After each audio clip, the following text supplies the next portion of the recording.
Today's date is September 8, 1970. Sitting on the ramp at John F. Kennedy International, New York, is Trans-International Airlines Flight 863. Trans-International, or TIA for short, was in its day a charter operation headquartered in Oakland, California, which offered services from and within the United States.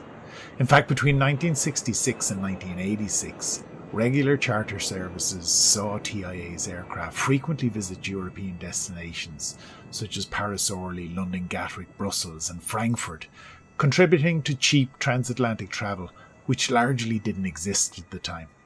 The airline also engaged in many US military contracts, operating a number of military charters, most notably of these being the route that connected Clark Air Base in the Philippines and Andersen Air Force Base in Guam, with Travis Air Force Base in its home state of California, as well as being heavily involved in the transport of troops during the Vietnam, Angola and Middle East conflicts. During the 70s, much of this long-haul operation was being undertaken using the McDonnell Douglas DC-8 series of aircraft, as was the case on the date in question. The first DC-8 was rolled out in Long Beach, California on April 9, 1958, and flew for the first time on May 30th. Following Federal Aviation Administration certification in August 59, the type entered service with Delta Airlines the following month. Permitting 6 abreast, the 4-engine jet was initially produced in 4 different variants, each of 151 feet in length, these being the DC-8 10, 20, 30 and 40 series. The improved 60 series was announced in April 1965.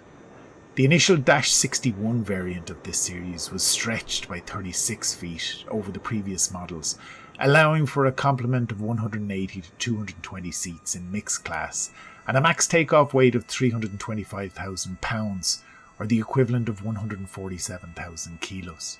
It first flew in March 1966, being certified 6 months later, and entered service with United Airlines in February of the following year.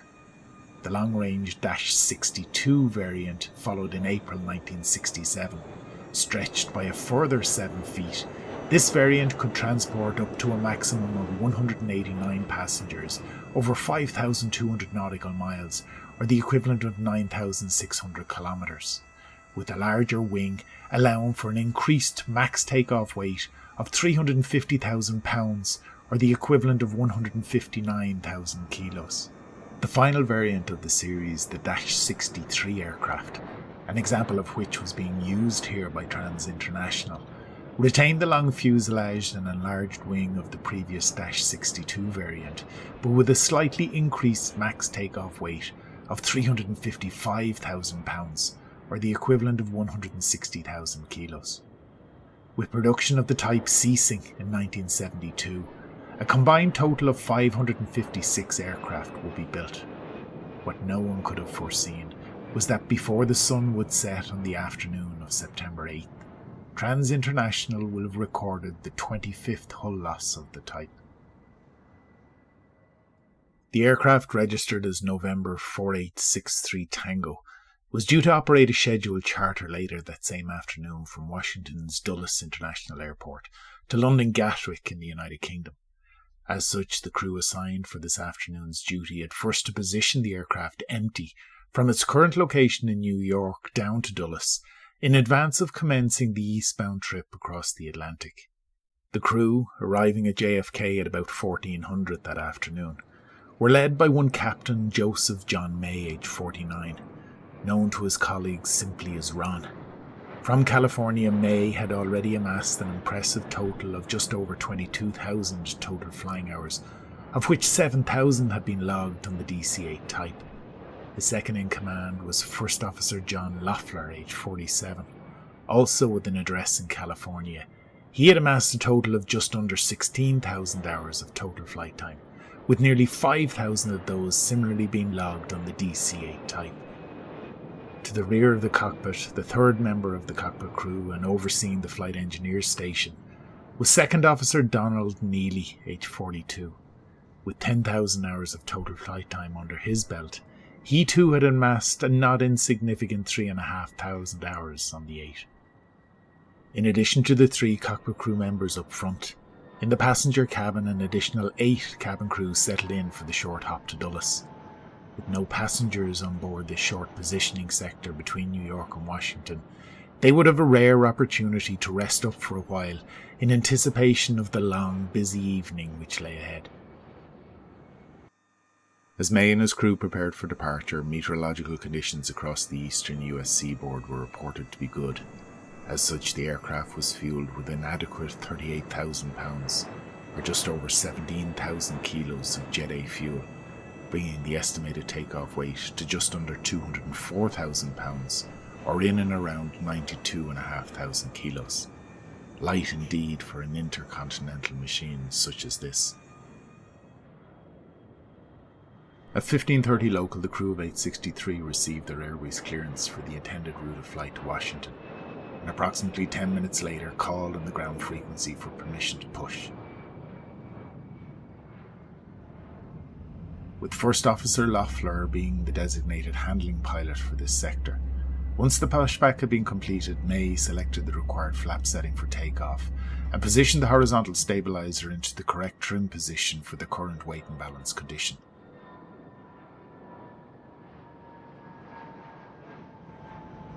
Loeffler then, per procedure, exercised the flight controls through their full range of movement, ensuring their full serviceability, with nothing abnormal being noted.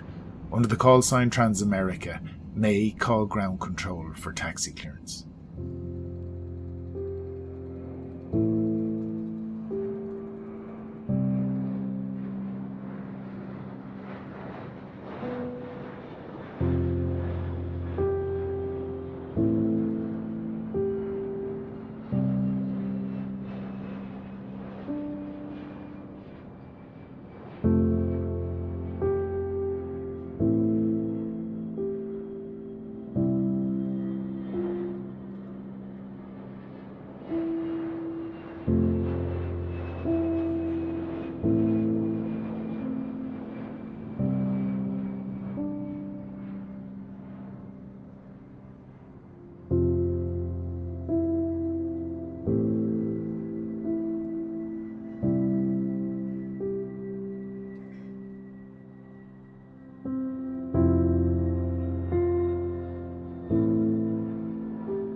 Kennedy Ground, Transamerica 863, at Hotel, holding short of Alpha. Transamerica 863, Kennedy Ground. Make the right turn there on Alpha, then Quebec. Hold short of runway 13 right. Kennedy altimeter 3008. Roger. Alpha, Quebec, hold short 13 right. Altimeter 3008. Transamerica 863.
As May and his crew continued to taxi towards runway 13 right, all appeared as it should be.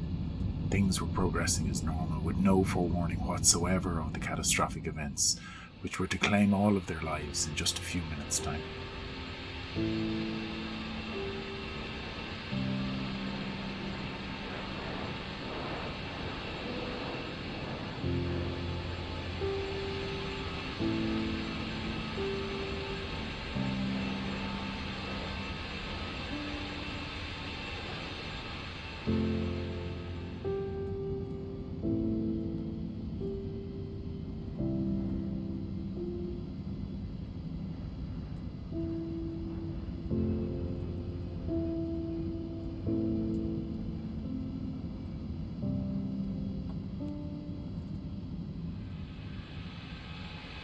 Transamerica 863, amendment to my last. Taxi now Alpha, November then Papa.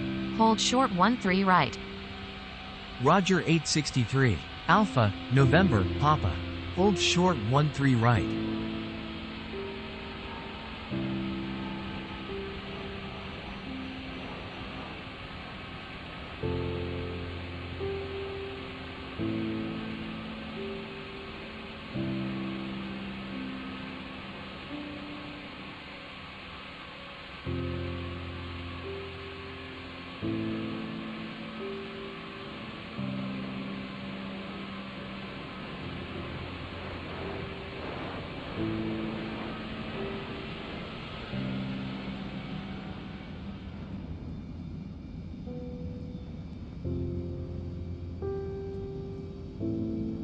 Transamerica 863. Contact tower now on 123.9er.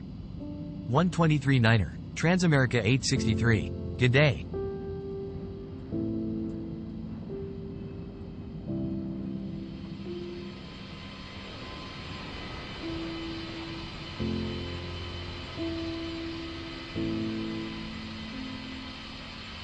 Tower good day. Transamerica 863. Taxiing to hold short runway 13 right. Transamerica 863, good afternoon. Hold short runway 13 right, report ready. Roger, 863, to hold short. We're fully ready at this time. Okay. In that case, Transamerica 863, position and hold on runway 13 right. Position and hold 13 right. Transamerica 863.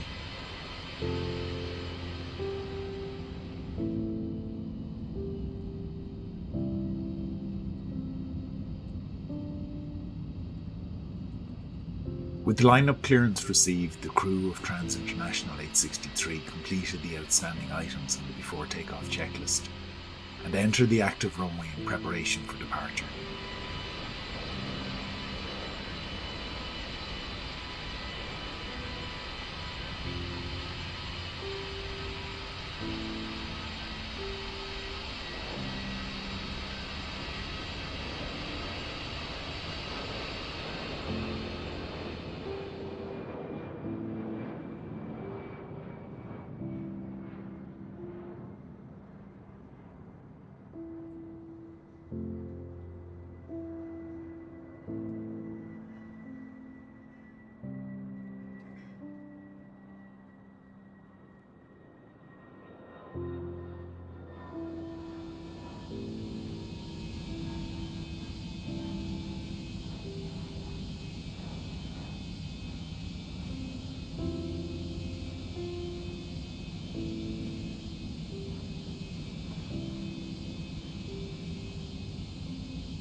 Transamerica 863, wind 150 at 8, traffic now 4 mile final. Cleared immediate takeoff 13 right. Roger, 863 is rolling.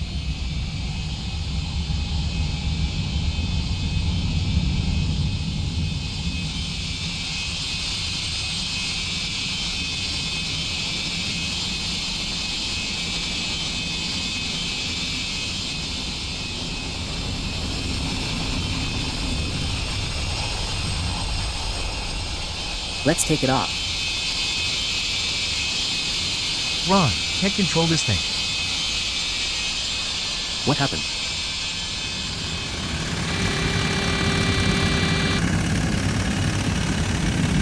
Oh god.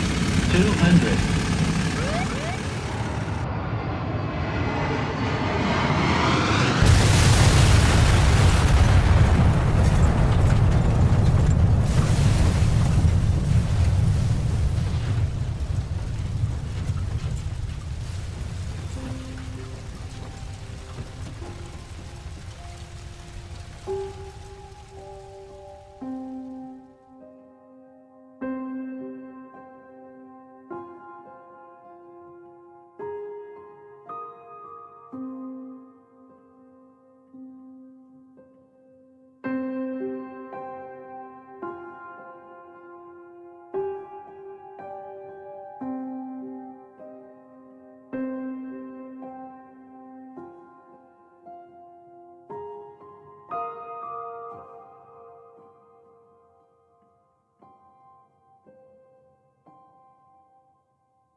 The National Transportation Safety Board, or NTSB, were notified of the occurrence at approximately 16:30 local time, approximately 25 minutes after the accident, with the necessary GO teams being dispatched immediately, subsequently arriving in New York later that same evening. With the accident occurring as it did within the airport boundary, the investigation team were fortunate in having at their disposal a plentiful supply of suitably qualified and credible witnesses.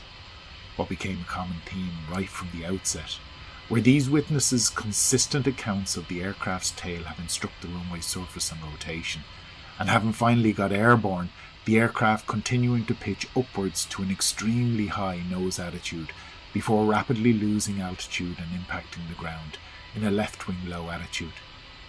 With this as a starting point, they sought to corroborate these witness statements with hard data from both the cockpit and flight data recorders. Once recovered from the wreckage, what these recorders revealed was that at 16:04, Flight 863 was cleared into the takeoff position on Kennedy's runway 13 right, with instructions to hold, with the flight being subsequently released for an immediate takeoff some 50 seconds later at 16:04 and 55 seconds. The flight data recorder indicated that the aircraft began to accelerate some 12 seconds later at 16:05 and 7 seconds, with confirmation that the crew had correctly calculated their rotation or takeoff speed as 124 knots.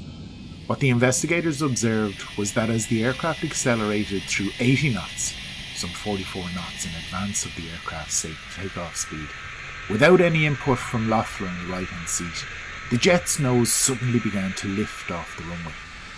Unable to counteract this pitch-up moment, rotation continued until the aircraft's tail made contact with the runway surface at 16:05 and 26 seconds, just 19 seconds after commencement of the takeoff roll, 1,550 feet into the runway, with the aircraft travelling at a speed of 91 knots.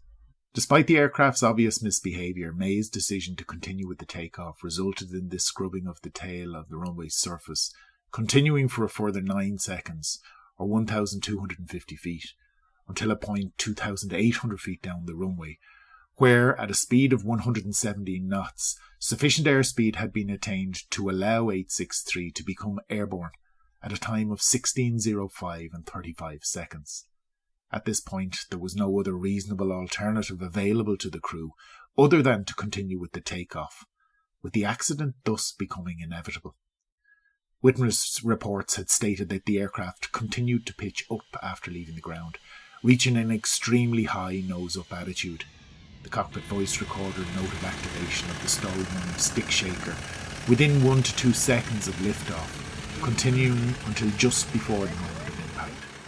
From the flight data recorder, they were able to establish that the aircraft had reached an altitude of about 400 feet, before rolling 20 degrees to the right, then rapidly back to the left until the wings were almost perpendicular with the ground, as the nose fell through the horizon. Contact with the ground occurred at 16:05 and 52 seconds, with the aircraft disintegrating upon impact, the wreckage being confined to an area approximately 250 feet long by 375 feet wide, and a resultant fireball which eventually consumed up to 60% of the aircraft. In total, Trans International 863 had been airborne for a mere 17 seconds. All 11 occupants, May, Loeffler, Neely, and the 8 accompanying cabin crew were killed instantly. Given what they had learned from the data recorder and numerous witness testimonies, the investigation team set about examining the DC-8's tailplane and the various flight control surfaces found in this part of the aircraft, which specifically influenced the aircraft's pitching moment about the lateral axis. In an effort to explain what they were to find, it's necessary to elaborate a little further on what these pitching control surfaces are and how they actually work. The components of the tailplane which the investigation team were most interested in examining were the remains of the horizontal stabiliser, the elevators, the control tabs, and the geared tabs. With the aircraft maintaining level flight, all 3 of these surfaces are largely in alignment. If, however, the pilot wishes to initiate a climb, As he pulls back on the control column in front of him, the effect will be to firstly move the control tab of the rearmost trailing edge of the tailplane in a downward direction. As it does so, the relative airflow flowing over the tab will induce an upward lift force, which will have the corresponding effect of deflecting the much larger elevator upwards out of its neutral position. Now, the relative airflow flowing over the displaced elevator will have the effect of inducing a downward lift force, opposite to, but much greater than that being produced at the control tab. With the aircraft pivoting around its lateral axis, this downward lift force on the tailplane assembly will thus result in an upward pitching moment at the aircraft's nose. The more the control tab is deflected downward, the greater the ultimate magnitude of the pitch change experienced at the nose. As pressure on the control column is relaxed and deflection of the control tab is reduced, the downward lift force produced by the deflective elevators will likewise diminish, resulting in a similar reduction of the aircraft's pitch attitude, ultimately returning to the neutral level flight condition once pressure on the control column has been released completely. In order to command a pitch down attitude, the principle is the very same, only in reverse. The control tab will be deflected upward, creating a localized downward lift force, which deflects the elevator downward out of its neutral position. This downward deflection increases the camber across the upper surface of this larger control surface, thus generating a localized upward lift force, which, influencing the entire tailplane assembly, causes it to raise, and with the resultant pivoting of the aircraft around its lateral axis, ensures that the nose of the aircraft will actually pitch down. Again, the degree to which the control tab is deflected in the first instance directly influences the magnitude of the pitch change. In circumstances where the elevator is required to be held in a position out of the neutral for an extended period of time, this would undoubtedly result in pilot fatigue. Furthermore, maintaining this deflection of the elevator out of the neutral will significantly reduce the remaining pitch authority in that particular direction. Thus, under such circumstances, once the elevator has been positioned to achieve the desired change in pitch attitude, this condition may be maintained and the elevator repositioned to the neutral position by trimming the horizontal stabiliser in such a manner so that it, rather than the elevator, will adopt the aerodynamic loading. Of significance in the story of Trans-International 863 is the fact that these elevators are hinged to brackets attached to the horizontal stabiliser's rear spar, allowing for a 27-degree deflection in the upward direction and a 16.5-degree deflection in the downward direction, with this movement being facilitated by the presence of a small gap or slot between the two surfaces. The remaining surfaces of the tailplane, those being the geared tabs, are mechanically linked to the position of the stabiliser, so that as the stabiliser is moved, these tabs will be positioned in the same direction as the original control tabs, essentially to do the same job, that being the provision of additional aerodynamic muscle with which to move the primary surface, that being the elevator. In order to prevent aerodynamic flutter of the elevator with its deflection into the airstream, the manufacturer was forced to insert a balance weight into the control surface leading edge, just behind the rear face of the stabiliser. Although this adequately addressed the issue of flutter in the presence of an airflow stream over the surface, once this airstream was removed, for example when the aircraft was on the ground, the position of the balance weight forward of the hinge point caused the nose of the elevator to droop, with the control surface being inclined upward to its maximum deflection of 27 degrees. This being the normal configuration for ground operations, the design of the system was such that as the aircraft accelerated in the takeoff roll, its forward motion would result in an increased aerodynamic loading on the elevator's displaced surface, which would effectively push the control surface back into the desired streamlined, neutral position for flight.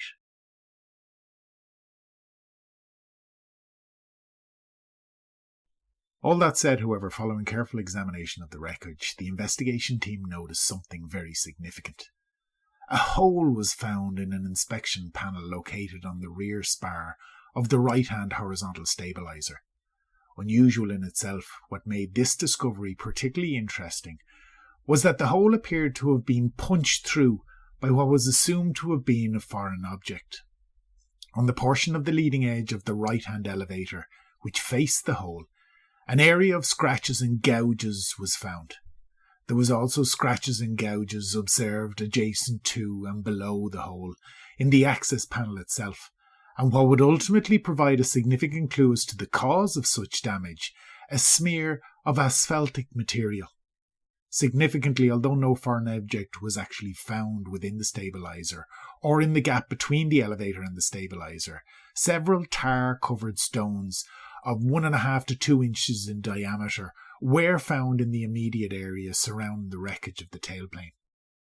Additionally, there were marks found on the left side of the fuselage which appeared to have been made by the left elevator upon impact. Calculations based on these marks indicated that the elevator was in a position of approximately 14 to 16 degrees trailing edge up when the marks were made. Had Loeffler been desperately trying to raise the nose in those latter moments? One could assume so. Yet if that had been the case, the plausible assumption would have been that the full 27 degrees of controlled surface movement would have been utilised. Or was it a case that something else was afoot? Based on other evidence which was beginning to surface, was there a possibility that what they were seeing was a collection of evidence pointing to the possibility of a jammed elevator, which had rendered the aircraft uncontrollable? This growing evidence incorporated in no small part cockpit voice recordings made by Loeffler shortly after the jet had gotten airborne, where he had articulated, "Can't control this thing, Ron." With this latter scenario starting to look more plausible, the NTSB turned to McDonnell Douglas in an effort to explore scientifically how a DC-8 might behave under just such a condition.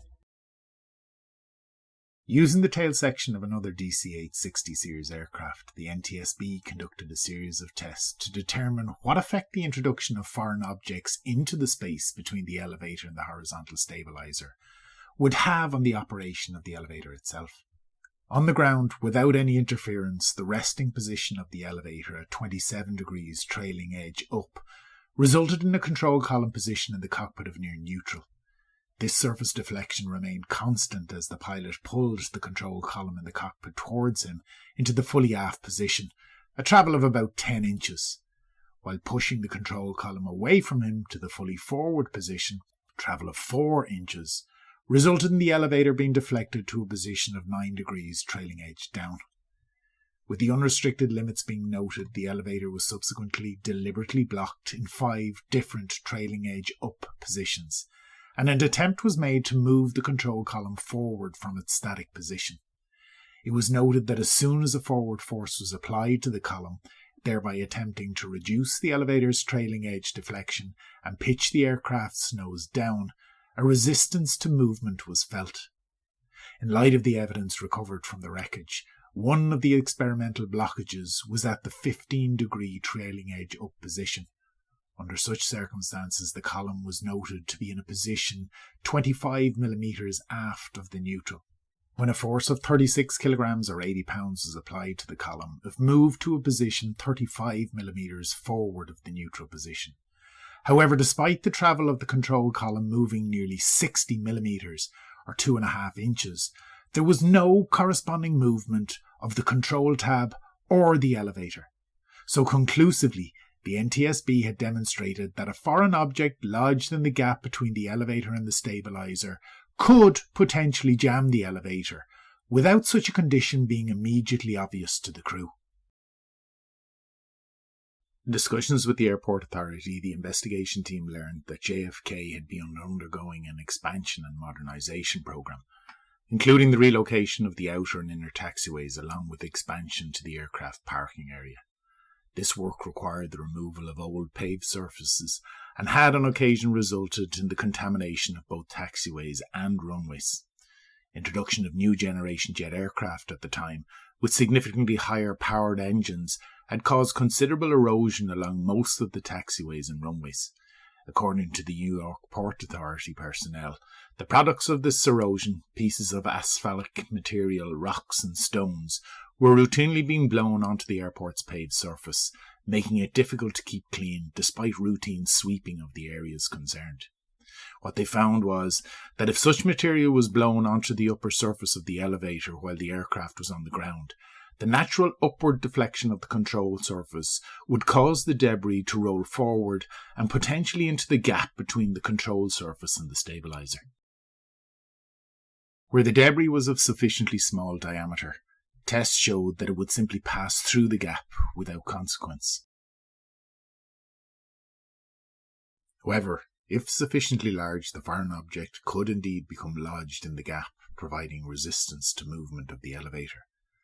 When forces applied to the elevator in order to return it to its level neutral position, as would have been the case with impingement of the relative airflow during the takeoff roll, it was noted that the foreign object would become wedged in, tighter still, with movement of the elevator being continuously compromised. Thus, unable to adopt its normal streamlined position, the combination of a partial deflection of the elevator at 16 degrees trailing edge up and a relative airflow over the surface of a mere 80 knots, sufficient downward lift was generated on the tailplane to initiate rotation of the aircraft's nose, without any input on Loeffler's part. The aircraft, in effect, was doing its own thing. No doubt surprised by the unexpected pitching up moment, Loeffler applied forward pressure on the control column in an effort to force the jet's nose back onto the paved surface. As he did so, the trailing edge of the elevator would have been deflected still further downward, at the same time causing a rotation around the control surface hinge, with its leading edge consequently being deflected upwards, scrubbing the foreign object against the access panel on the stabiliser's rear spar. As more force was applied to move the elevator downward, the metal on the rear of the horizontal stabiliser would have flexed and buckled as the foreign object continued to press hard against it. Eventually, the investigation team came to the conclusion that the 1 1/4 inch or 32mm long scratch below the tear in the access door was caused by the initial binding with the elevator in a position of between 12 and 15 degrees trailing edge up. As Loeffler's desperate efforts to deflect the elevator downward continued, and pressure on the panel continued to grow, it was estimated that at an angle of between 8 and 11 degrees trailing edge up, the structure of the access panel would have been compromised, with the foreign object, presumably a stone, punching a hole and completely immobilizing elevator movement thereafter, at a deflected angle of between 5 and 8 degrees. With the elevator stuck in this position and the aircraft now dragging its tail along the ground, at the given weight and centre of gravity, aerodynamic modelling confirmed that enough downward lift would have been produced on the tailplane of the DC-8 to have gotten itself airborne off the runway, having attained a speed of just 117 knots. And this was indeed exactly what the flight data recorder had shown. But for May and his crew, getting airborne meant that loss of the aircraft was now inevitable. As the aircraft gained speed, the downward lift force on the tailplane only increased in magnitude, forcing the aircraft's nose more and more skyward, and with it a body attitude which was now rapidly approaching the critical angle of attack, at which point lift being produced by the main plane would rapidly decrease as the DC-8 entered an aerodynamic stall. Initial indication of the impending disaster came with activation of the stall warning stick shaker shortly after liftoff, followed by an inability to maintain directional control as the aircraft first rolled to the right, before rapidly reversing this direction of bank, reaching an extreme angle which caused the nose to drop towards the ground below. Loeffler had attempted to lower the nose almost instinctively, given what he was experiencing. But given the mechanics of the situation he found himself in, his efforts were completely in vain.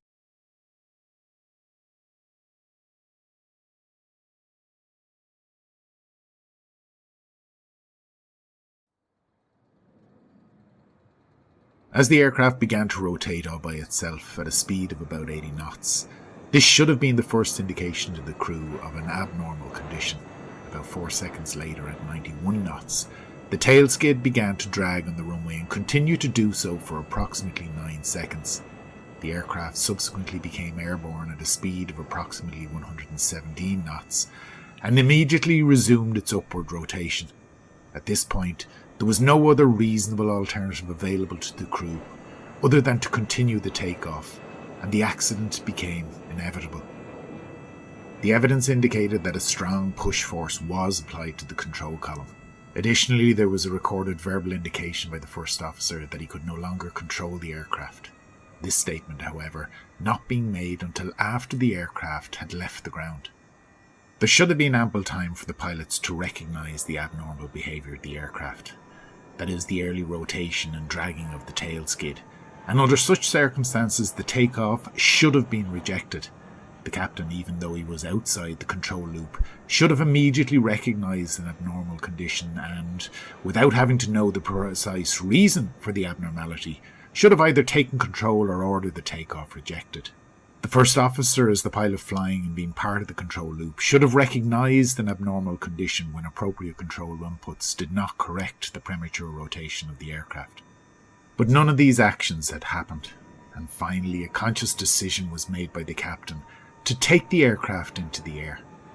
The question to be answered was why. In analysing this shortcoming, the investigation team attempted to identify the conditioning factors which led to the pilot's inaction. Their initial focus was on the rejected takeoff procedures contained in various aircraft flight manuals and flight operation handbooks, which revealed two significant statements regarding this procedure. Firstly, the primary reason for initiating a rejected takeoff is an engine failure or loss of power at or before reaching V1. This is the decision speed, or the last point on the takeoff roll where both the option to stop or go still exist. Secondly, rejecting takeoffs at high speed is potentially dangerous and should not be attempted unless an actual engine failure has occurred. Their extended examination revealed the fact that between January 1964 and January 1970, there were 21 accidents or incidents involving rejected takeoffs in air carrier operations, resulting in the destruction of 6 aircraft, substantial damage to 9, and minor damage to an additional 4. Only 2 of the 21 occurrences were initiated by a power plant failure or loss of power. 15 of these 21 occurrences were reported to the board as accidents, and in 8 of these 15 the board found that piloting technique, supervision or pre-flight preparation were causal factors. In contrast, however, the Flight Safety Foundation had reported an analysis of 200 successfully rejected takeoffs. The frequency of such rejects was reported to be about 1 in every 3,000 takeoff attempts. Power plant problems were the overriding reason, with 64 occurrences including 26 occurrences of low power and 9 occurrences of actual engine failure. An explanation for this may be the fact that all traditional training in the context of rejected takeoffs has been structured around the engine failure scenario. These are the scenarios that pilots most commonly see and are probably most familiar with. In view of the variety of rejected takeoff initiating factors recorded, and the fact that engine failure or loss of power does not appear to be the primary reason in unsuccessful rejected takeoffs, the board believed that the previously mentioned emphasis in flight manuals and training procedures on engine failure was misleading, and that the emphasis on the dangers of rejected takeoffs tended to prejudice the pilots against the use of that procedure. Focus then turned to a review of the Trans-International Airways Flight Operations Manual, which categorically stated that the rejected takeoff procedure to be followed by the crew, particularly when the first officer was the handling pilot, was that the captain was to keep his hands on the power levers during the normal takeoff until such time as V1 had been reached. Specifically, it was stated that he always retained the decision regarding the discontinuance of the takeoff, and if he was not handling the controls himself, he, meaning the captain, must take over control of the aircraft. 13 seconds passed between the onset of the early rotation at approximately 80 knots and the captain's order to take off. This appears to have been an adequate amount of time to verify the rotation, determined that the first officer did not cause the rotation, and initiated a rejected takeoff before the aircraft became uncontrollable or reached an excessively high speed. All of the information required for this decision was available in the cockpit. However, if the captain was not monitoring the takeoff, it would have taken him more time to get orientated, scan the instruments, check the trim and flap settings, question the first officer, and make a decision.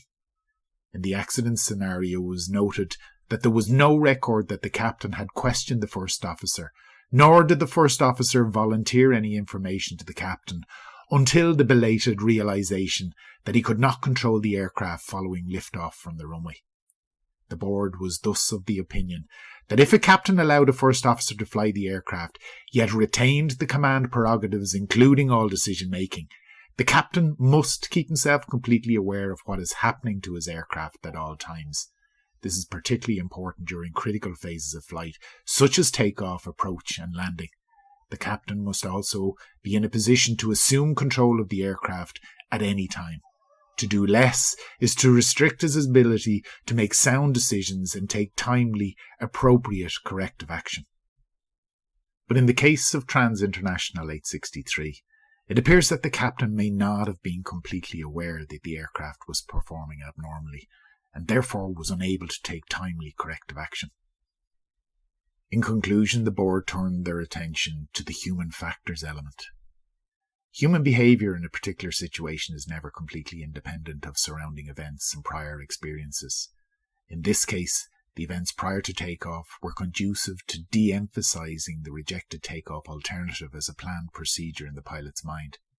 The unusually crowded traffic conditions at this airport, the need to expedite the takeoff at the tower's request, the knowledge that there was traffic behind them on final approach, and the fact that the first 15 seconds of takeoff roll were entirely normal, all combined to suppress the rejected takeoff procedure as a means of responding to an emergency.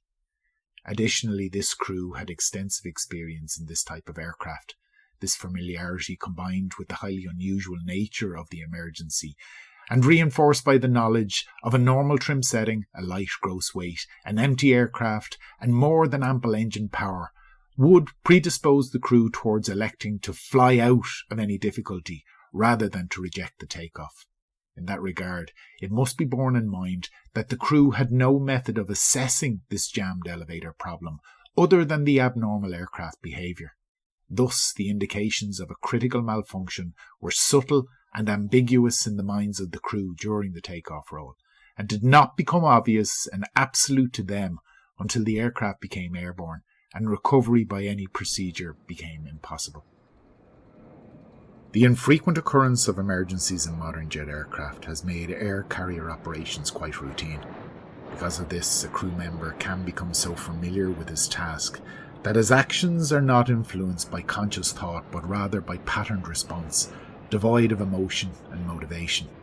When this pattern response is broken because of an irregular input into the expected routine, a completely new response pattern must be set up, consisting of recognition of the problem, analysing its effects on the task outcome, recalling a remedial procedure, and executing that procedure.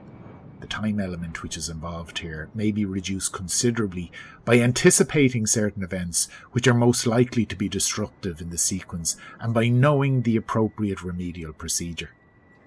In the case of Flight 863, the fact that neither pilot responded with the one appropriate action to the abnormal indications during the takeoff roll suggests that the rejected takeoff alternative was not sufficiently prominent among other options to be readily selected in this developing emergency situation.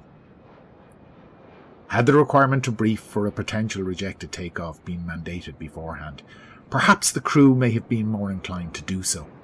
But as this presentation has already highlighted, in truth, traditional thinking and training had failed to focus on non-engine related problems in the context of rejected takeoffs.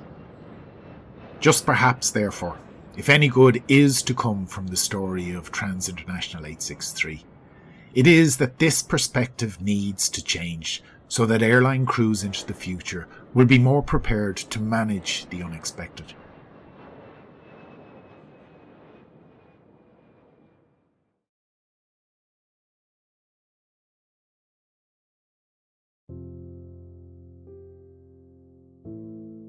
The board determined that the probable cause of this accident was a loss of pitch control caused by the entrapment of a pointed, asphalt-covered object between the leading edge of the right elevator and the right horizontal spar web access door in the aft part of the stabiliser. The restriction to elevator movement, caused by a highly unusual and unknown condition, was not detected by the crew in time to reject the takeoff successfully. The report continued by saying that the board were also of the opinion that deficiencies on the part of the captain in actively monitoring the situation were also causal in the takeoff not being rejected. In light of their findings, the NTSB thus made the following recommendations to the FAA. Firstly, that all DC-8 operators be advised of the hazardous condition that can be created by foreign objects jamming the aircraft's elevators. Secondly, that all DC-8 operators should be advised that takeoffs should be rejected when premature or unacceptable rotation occurs during takeoff, until adequate procedures are developed for a positive check of elevator position. Specifically, what the NTSB intended was that the FAA review the subject of rejected takeoff procedures in air carrier operations, with a view to amplifying and clarifying these procedures, standardising operation and flight manual procedures for each aircraft type, reviewing the role each pilot plays in accomplishing a rejected takeoff, exploring the requirements for rejected takeoff training, providing flight crews with more specific information regarding the dynamics of rejected takeoff conditions for their specific aircraft, and requiring a pre-takeoff briefing of rejected takeoff and other emergency procedures that the crew may have to employ. Thirdly, that the DCA flight control system should be evaluated by the FAA with a view to establishing a standard procedure for checking the system from the cockpit. This procedure should provide for positive detection of a jammed elevator. In time, with the cooperation of the manufacturer McDonnell Douglas, this was undertaken. However, in relation to recommendation number 4, which read that consideration should be given for a requirement to install an elevator position indicator in the cockpit of all DC-8 aircraft, ultimately the FAA believed that mandating such a modification to the DC-8 would be cost prohibitive, and ultimately, with changes made on foot of the previous recommendations, such action would actually be unwarranted.